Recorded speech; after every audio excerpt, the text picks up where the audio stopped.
मराठी भाषेची गळचेपी सध्या कोण कोण करतंय असं मी तुम्हाला सांगतो. मराठी भाषेची गळचेपी प्रशासन करतंय, मराठी भाषेची गळचेपी राज्य व्यवस्था चालवणारे लोक करतायत. अधिकारी मराठी आहेत ना.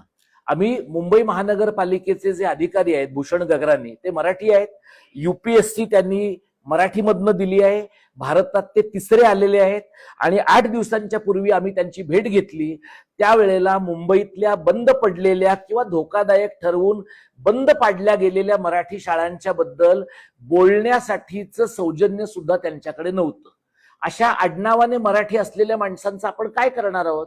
त्यामुळे ही गळचेपी जसा लोढा करतो तो मुंबई महानगरपालिकेच्या मुख्यालयात बसून हे ठरवतो की कबुतर महत्वाची आहेत का मराठी माणसं महत्वाची आहेत, जसा लोढा गळचेपी करतो तसे गगराणी पण करतात आणि तसे त्यांचे कमिशन एजंट म्हणून वावरणारे मराठी लोक पण करतात. तुमच्या त्या प्रश्नाचं उत्तर देण्याच्या अगोदर एक मुद्दा फक्त मराठी नाम्याच्या अंमलबजावणीबद्दलचा सांगतो की आम्ही सर्व राजकीय पक्षांना विनंती करणार आहोत की त्यांच्या जिथे सभा होतील त्या सभांमध्ये आम्हाला त्यांच्या पक्षाबद्दल बोलायचं नाहीये. आम्हाला मराठी नाम्याबद्दलचं म्हणणं मांडण्यासाठी आम्हाला त्यांच्या व्यासपीठावर यायचं. काय करू, आम्हाला आमचं मराठी नाम्याबद्दलचं म्हणणं मांडण्यासाठी त्यांच्या व्यासपीठावर जायचं आहे, तशी विनंती आम्ही करणार आहोत. तुम्ही ताई जो प्रश्न विचारलात ना तशा प्रकारचा प्रश्न विचारणारे जे हिंदी चॅनलवरले लोक आहेत ते अत्यंत विनोदी लोक आहेत असं माझं मत आहे.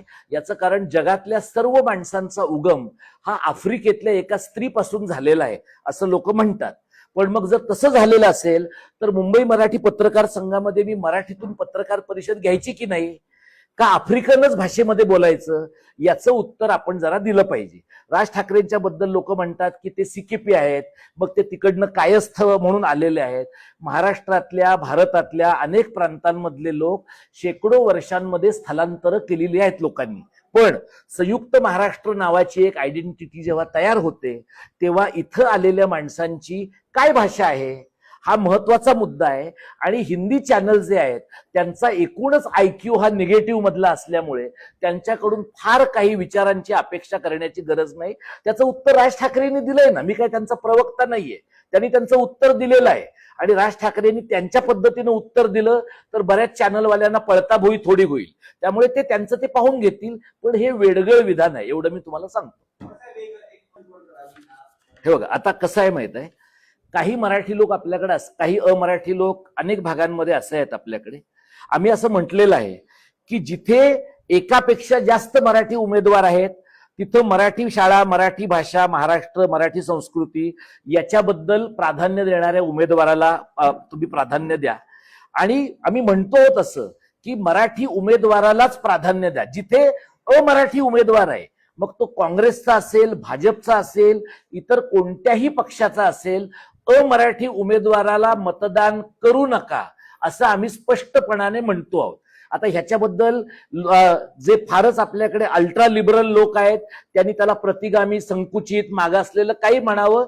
आम्ही अत्यंतिक मराठीवादी आहोत, त्याच्याबद्दल माझं दुसरा काही युक्तिवाद नाही. जे पक्ष मराठी उमेदवार देतील त्याच्या समोर अमराठी उमेदवार दिला गेला तर अमराठी उमेदवार नाकारायचा आहे असं स्पष्ट म्हणणं आहे आमचं. हे बघा आता या निवडणुकांच्या चौकटीपुरता जर आपण विचार केला तर पैशाच्या जीवावर खच्चीकरण जे होत आहे ते तुम्ही जर पाहिलं तर गिरण्या आणि रिडेव्हलपमेंट अशी 2 उदाहरणं तुम्ही पाहिलीत तर गिरण्यांमध्ये ज्या माणसांनी काम केलं त्यांना मुंबई शहरामध्ये घर मिळण्यासाठी भांडावं लागतंय.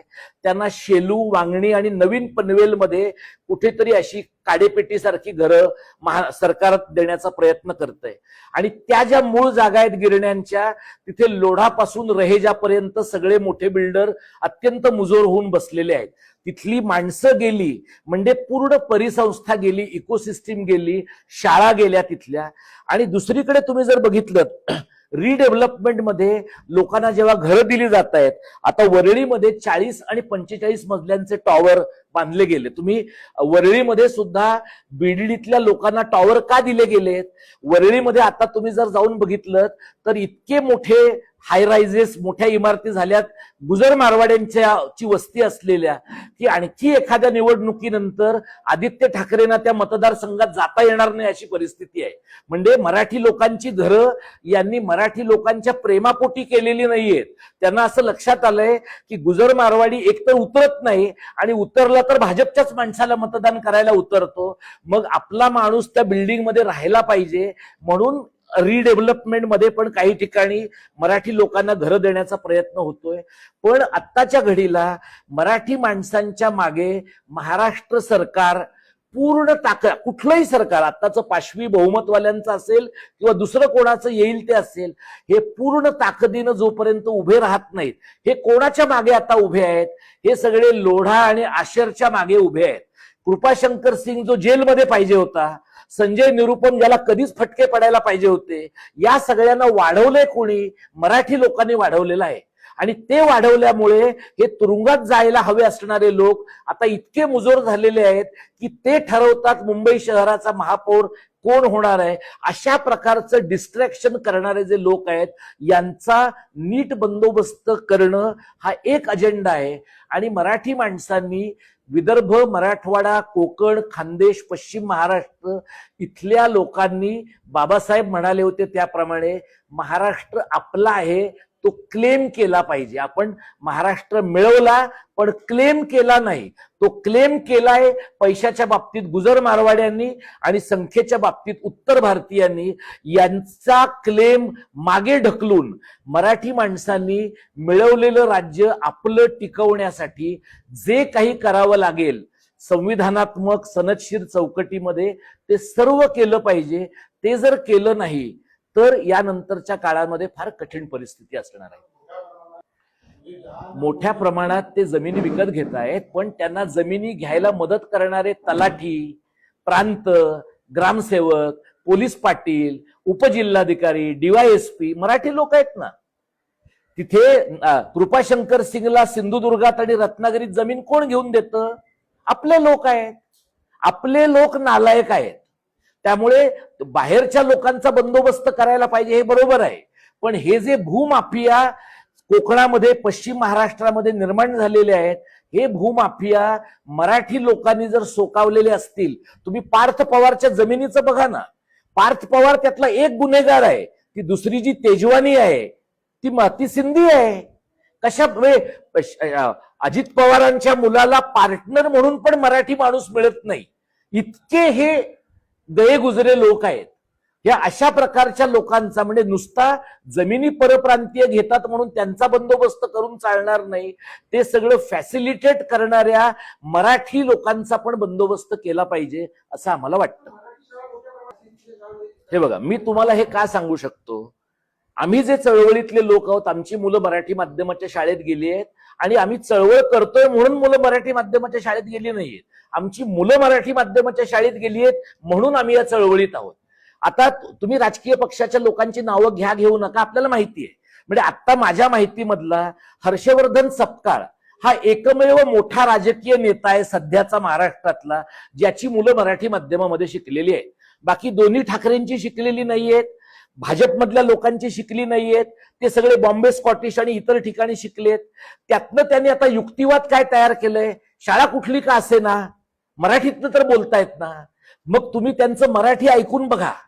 पार्थ पवार पासून अमित ठाकरे पर्यंतच्या लोकांचं तुम्ही मराठी ऐका. तुम्ही मराठी माध्यमात नाही शिकलात की तुमच्या मराठीची काय बॉम्ब होते आणि तुमचं मराठीचं आकलन किती कच्चं होतं हे आपल्याला कळतं आहे. त्यामुळे राजकीय पक्षांना पण हे आम्ही सांगतो की तुम्ही मराठी माणसांचा मुद्दा घ्याल पण मराठी शाळेकडे दुर्लक्ष कराल तर तुम्ही दुटप्पी आणि ढोंगी आहात.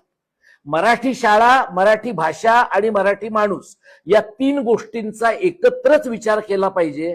तो एकत्र विचार केल्याशिवाय यश मिळू शकणार नाही. चला, ठीक आहे.